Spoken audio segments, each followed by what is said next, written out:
Hello, my friends. My name is Heather. I read a lot of books. I teach a lot of math, and today I'm wearing a dragon shirt. We are talking Fourth Wing by Rebecca Yarros. Now, I was not planning to read this book.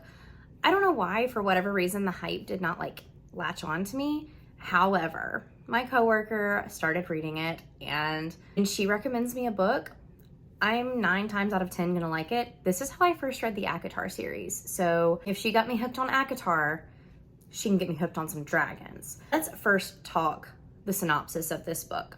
So in this book, we follow Violet. She is our main character, and we get this story told in the first person from Violet. Violet is a frail little creature of 20 years old. She has brittle bones, she has joints that snap, and she basically can't rely on her own body. She is constantly fighting against it. And because of all of this, she pretty much had her future planned out. She was going to join the scribe quadrant of the war college of her country. Her mother is also a war general and a dragon rider, and this is another quadrant of the military of Navarre. Right when Violet is old enough, her mom comes to her and says, "You know what, kiddo? You don't get to be a scribe. I'm gonna make you be a dragon rider." And so she's forced into the war college, not as a scribe as she had always planned, but as a dragon rider. However, when you join the war college, it's not just like you're handed a dragon and your teachers are like, "Okay guys, now I'm gonna teach you how to ride it." Not at all. There is a ongoing process in order to actually earn your dragon, to be able to ride it and to make it through this school. You don't just fail, you literally have to learn to fly or die. And it says that on the cover. This college is cutthroat. Everybody is out to kill each other, literally. So Violet has to not only navigate a complete change of her plans, she has to learn how to make it through all of these situations that are going to be physically demanding on her body. There's obstacle courses, there is actual sparring, there is weaponry, there are classes that you attend, and of course, there's the dragon riding. And all of this takes a toll on her body. She has to learn all of that while literally avoiding her classmates killing her and navigating romance, because yes, this is also fantasy romance, which I'm living for at the moment. Let's talk some specifics. First of all, I want to give you guys my overall thoughts on the book. I loved chronic illness representation. I am chronically ill, although thank the Lord I have been in remission for many, many years at this point, but I have ulcerative colitis. So when I see another person struggling with a body that wants to attack them, that wants to keep them down, I'm all the more for it. And so Violet, while I couldn't empathize with her actual illness, I did empathize with the fact that she was ill. And I love the way that it was represented. It was something that was a part of her, but it was something that didn't keep her down. And she just learned to navigate life around it. Something else I loved, and I haven't really heard anybody else touch on this, is I am a sucker for learning about the day-to-day life and the routine of people in school settings.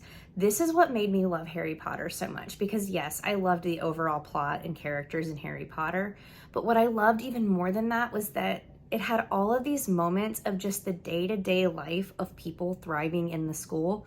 It had the friendships, it had, the celebrations, it had frenemies, it had what it was like to go to class and work on homework, and we get that in this book. And it's just something that makes me feel like I am immersed in the world and kind of like I'm a part of it. It makes it feel cozy, despite the fact that this is not a cozy book at all, much like Harry Potter is not cozy, but you have those moments where you're like, this is what it would be like. Okay. And you can just kind of chill out in the world with them for a little bit before the stakes get really high again. I'll also say that this book was very well paced. Overall, it kept a very steady stream of high moments, low moments, high moments, low moments, and you never really get bored. There's one moment that I'll touch on later, but overall, it's a very, very strongly paced book. Also, have to throw it in there, although I'm obviously not going to say anything about it because go read this book for yourself, but the ending makes me so happy that we don't have to wait over a year for a sequel. Come on, November. If you've read it, am I right? The ending? Don't spoil yourself. Read it and enjoy that ending. Let's also talk about the dragons. Again, I'm gonna try not to spoil anything about the actual experience with the dragons and how we meet them, because it's a magical experience to get to meet them in this world that Rebecca Yarros has created. She really thought of a lot of details when it came to matching dragon riders with their dragons. But what I do want to say is, and this is going to sound weird, but hear me out.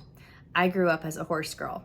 I had a horse. I took horseback riding lessons. My bookshelves as a child were nothing but the Saddle Club and Thoroughbred and whatever other horse books I could get my hands on. And what I love about horse books, despite the fact that I knew how to ride a horse, was I loved all of the minute details about tacking up and brushing your horse and what equipment you took with you on a trail ride and how to make your horse go faster and how to slow your horse down and just the quiet moments spent like bonding with your horse. We get all of that in this book, but dragons. So hear me out. We learn how to get on the dragon. We learn how to clean the dragon. We learn how to get off of the dragon. We learn how to sit on the dragon properly. We learn where to hold on. We learn how to communicate with our dragons. We learn how to keep them happy. And as a horse girl who has evolved into a fantasy reader, I guess I can call myself a dragon girl now, because I got everything I wanted with the dragons. They have distinct personalities. They are characters in and of themselves. They're definitely not background players. They are so important to the plot and the structure of this story. And I loved them. Now let's talk the writing style, because this was probably the most jarring thing for me going into this book as a reader of Stormlight Archive, Mistborn, I've got some Joe Abercrombie. This is very modern writing, very modern writing. We have very short, pointed sentences. We have some very modern slang thrown in there. And because this is in the head of a 20-year-old, I watched Elliot Brooks's review, so I'm going to say it like this, a very thirsty 20-year-old, and we are in her head and we're getting a first-person point of view. The stream of conscious kind of like thought process of our main character in certain situations is a little bit jarring and a little bit overwhelming. And I already spend all day with middle schoolers, and so sometimes I felt like Violet was really, really similar to them in some ways, but I still loved her. You just have to kind of get used to the very modern new adult writing style, but in a medieval fantasy setting, and it takes you a couple chapters to get acclimated, but then after that, you don't really notice it anymore. Just be prepared for that going in. Don't think that you're gonna get like Robin Hobb or J.R.R. Tolkien style writing. Be prepared for it to feel very modern and very hip. Let's also talk about the school, because the War College is very inefficient. Imagine you're at Top Gun flight school.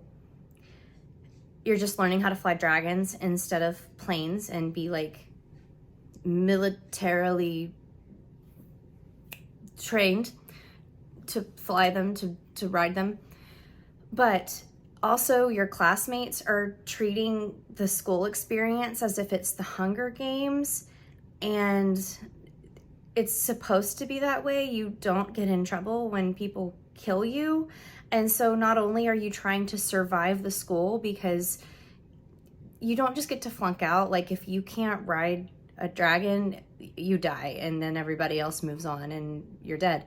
But you also have to survive your classmates, and there's so many like sparring moments or moments where people are running around doing their own thing, and oh my gosh, I almost died. It happens often in this book, and it is scary. And the fact that this is how a military school functions and produces like people who are going to be a tight-knit unit, but then when they're in school, they're literally trying to kill each other, that does blow my mind a little bit. And so I'm surprised that it's worked for however many years Navarre has been around. But I digress. It makes for a really, really fun book, even if the school makes no sense. And that's saying something, because I like logic in my books. I read about it, I dealt with it mentally for like 10 seconds, and I moved on because I love the story. With any review, I am probably going to have some nitpicks unless it is a perfect 5 stars. And spoiler alert, The Fourth Wing was not a 5-star book. I'll tell you my rating at the end. So here are my nitpicks. I already mentioned how the school was a little bit inefficient and it took me out of the story for all of 10 seconds and then I was able to move on, but it did bother me at first. So I got a couple nitpicks with the efficiency of this school, and I would like to talk to the Dean of Admissions and the Human Resource Department and make sure that all of our kids are coming out of this okay. They probably need a therapist on campus, if I'm being honest. Like, these kids have a lot they need to work through. No wonder some of them are so angsty. Something else I have to nitpick is villains who are bad because they're bad. We've got one or two antagonists in this book that I'm like, but why are you this bad? Like, why are you just so mean? Does somebody need to give you a hug? Because you're scaring people. I feel like you just need a hug. And we have also many villains who have a motivating reason for why they are bad. And I'm being a little bit hyperbolic, but there's a couple that we're just like, okay, we get it. You're a bad guy. My last nitpick, and this doesn't matter if I'm reading Sanderson, if I'm reading Harry Potter, if I'm reading Poppy War, my brain does not comprehend battle scenes. I do not have a brain that can picture all of these little minute, he flew there and drew his sword and went after so-and-so, and oh my gosh, that person next to me was dead, let me check on them. Oh, I had to lean out of the way because a sword was flying in my head. Ah! That was a lot, I'm sorry. I can't keep up with it. I need like a video game or a movie in front of me if I'm going to keep up with action. And in this book, there's one particularly long battle scene that took me forever to read. I was like on a roll. I was reading. I was like, I'm gonna finish this book tonight. And then I got to the chapter, the really, really, really long chapter with the really, really, really long battle scene. And it was the first time in the whole book that I was like, I can't keep binging this. I need to put it down for tonight. And I had to finish it the next morning because my brain needed a mental break because I don't have the mental stamina to do action scenes. That's it. That, like, right there, that's my nitpicks. That's all of them. And they were very far and few between. So what did I end up rating The Fourth Wing? I ended up rating it a 4.5. It was a very, very, very good book. I loved it. It's one that I will reread. A 5-star book has all of those things, plus just no complaints. And because I did have just a couple little moments in this book, I had to give it a lower rating, so 4.5 it is, but that is a very highly rated book, and I cannot wait for the sequel. But I would love maybe do like a spoilery theory video or like reacting to people's theories for the next book, because that was one thing I loved about growing up of the time of Harry Potter coming out, was all of the theories and like talking to people, figuring out what was going to come next. I even like to theorize the colors of the next covers. And we have a book series with a brand new book that so many people are hooked on. And I just think discussing theories and what could happen in the world will be so fun with other fans. So if you want a video like that, please let me know. Let me know, have you read The Fourth Wing? If so, what did you think about it? I'm down to talk spoilers. You can either post a warning that says like spoiler at the top of your comment, or you can find me on Instagram and send me a DM, because I would love to talk about this book with you. I do have all of my social media linked down below. Please follow, please like and subscribe. Leave me a comment if you want more reviews, if you want to see more reading vlogs. I make all the bookish content, and I will see you in another video soon. Bye.